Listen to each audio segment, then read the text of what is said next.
আসসালামু আলাইকুম। কেমন আছেন সবাই? আলহামদুলিল্লাহ আমি ভালো আছি। চলে আসছি আরেকটা নতুন ভিডিও নিয়ে। আজকের ভিডিওটা একটু ভিন্ন রকম। জানি না আপনাদের কাছে কেমন লাগে। যদি ভালো লাগে তাহলে অবশ্যই কমেন্ট বক্সে শেয়ার করে যাবেন। যাই হোক যেটা বলতে চেয়েছিলাম, আপনার জীবনে কখনো উন্নতি হতে পারে। তখন আপনি পেছনের দিনগুলোকে কখনোই ভুলবেন না।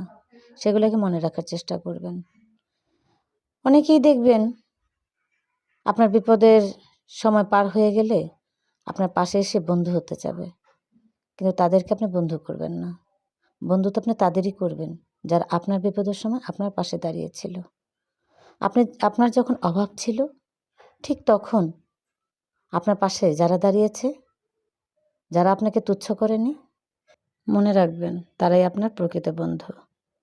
যাই হোক ভিডিওটা আজকের মতো এখানেই শেষ করলাম, আর বড় করলাম না। দেখা হবে নেক্সট কোনো ভিডিওতে। ততক্ষণ পর্যন্ত সাথেই থাকুন। আল্লাহ হাফেজ।